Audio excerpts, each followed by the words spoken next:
Hola a todos. Hoy vamos a viajar al corazón de una idea, una que literalmente organiza nuestro mundo digital. Vamos a hablar de cómo pasamos del caos, del desorden total de la información, a la estructura y el orden de las bases de datos que hoy, lo mueven prácticamente todo. A ver, para que nos hagamos una idea, imaginen esto. Intentar manejar una universidad hoy en día con un sistema así. Pilas y pilas de papeles. Cero organización. Cero. No hay una única fuente de verdad. Los datos de un alumno están por acá, sus notas por allá, las inscripciones, quién sabe, seguro perdidas en un cajón. Sería, de verdad, un caos informativo total. Entonces, la gran pregunta es, ¿cómo le hace nuestro mundo digital para no terminar así, ahogado en papeles? ¿Cuál es el secreto para que toda esa información sea coherente, accesible y, que simplemente funcione? Bueno, para encontrar esa respuesta tenemos que subirnos a la máquina del tiempo. Nuestro destino, los años 60. Pensemos en esa época, computadoras gigantes, los mainframes que ocupaban habitaciones enteras. Justo ahí, en ese escenario, es donde arranca esta historia.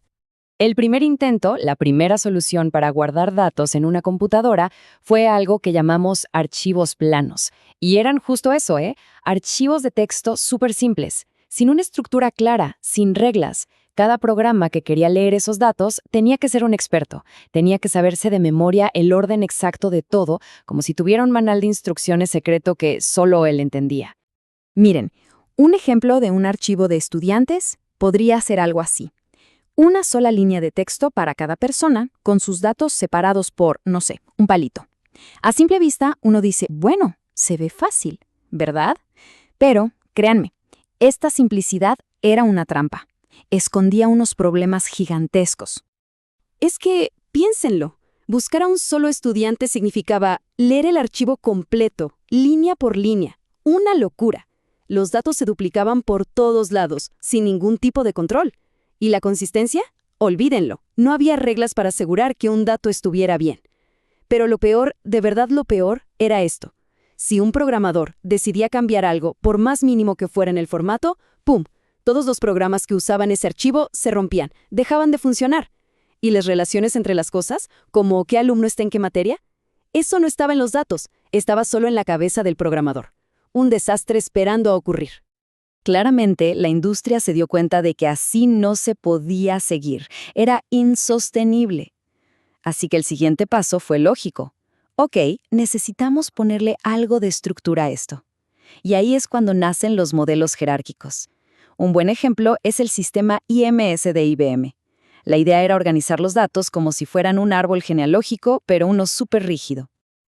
Con el modelo jerárquico, la cosa era muy estricta.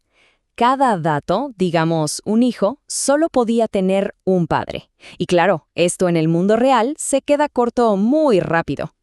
Después intentaron con el modelo de red. Este sí permitía conexiones más complejas, más flexibles, pero era un laberinto, un verdadero dolor de cabeza para los programadores. Navegarlo y darle mantenimiento era, complicadísimo. Entonces, aquí está la clave de todo el asunto. El problema de fondo, el que parecía no tener solución. Daba igual si usabas archivos planos o estos modelos más nuevos. Los datos y los programas que los leían estaban pegados, totalmente acoplados. Eran una sola cosa. Y eso significaba que si tocabas la estructura de los datos, tenías que reescribir el programa. Era un círculo vicioso carísimo y súper ineficiente. A ver, hagamos una pausa y recapitulemos. Años 60, el caos total de los archivos planos. Finales de los 60, un intento de orden, pero con modelos súper rígidos y complejos. Y entonces llega 1970, y créanme, algo grande, una verdadera revolución estaba a punto de empezar. Y es justo aquí donde la historia da un giro de 180 grados. Aparece en escena un investigador de IBM llamado Edgar F. Codd. Él publica un paper, un artículo académico. El título era larguísimo, muy técnico, pero la idea que había adentro, esa idea iba a cambiar las reglas del juego para siempre. La idea de Codd era revolucionaria justamente por lo simple que era. Propuso algo que hoy nos parece obvio. ¿por qué no organizamos todos los datos en tablas? Tablas sencillas, con filas y columnas, como las que usamos todos los días.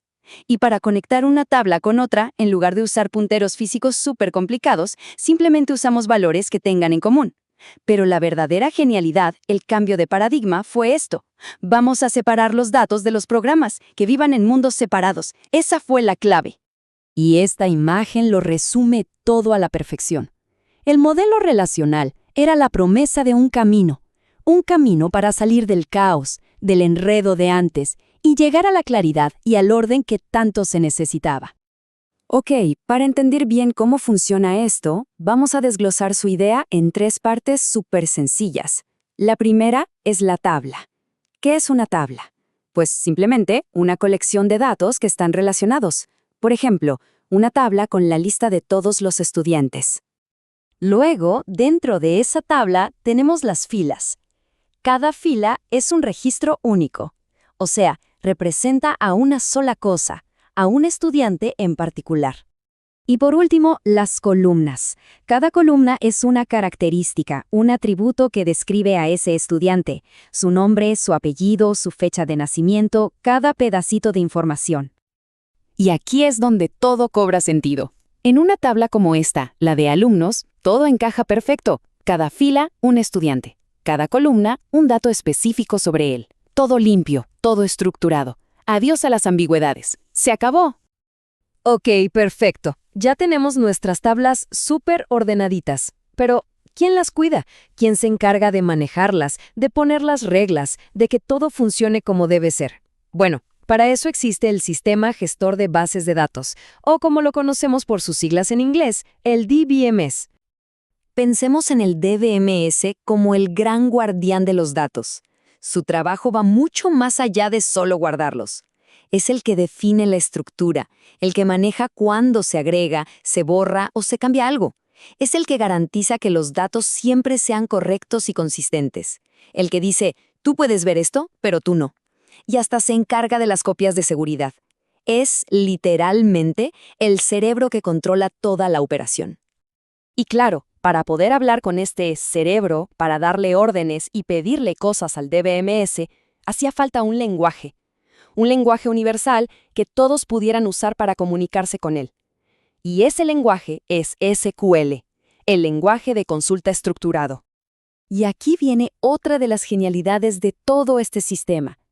SQL es lo que llamamos un lenguaje declarativo. ¿Qué significa esto? Es muy simple. Uno solo le dice a la base de datos qué es lo que quiere. No le explica el cómo conseguirlo. Le dices, dame a todos los alumnos que se apellidan Pérez. Y ya. El DBMS, que es el experto, se encarga de encontrar la forma más rápida y eficiente de traerte esa información. Es un cambio de mentalidad total. Y así, con esa combinación perfecta, el modelo de COD y el poder de SQL, nacieron las bases de datos que hoy, literalmente, mueven el mundo. Pensemos en lo que sea: finanzas, redes sociales, tiendas online, educación. Casi toda la tecnología con la que interactuamos a diario se sostiene sobre estos principios. ¿Y por qué una idea que tiene más de 50 años sigue tan vigente, tan dominante? Bueno, la respuesta está en su solidez.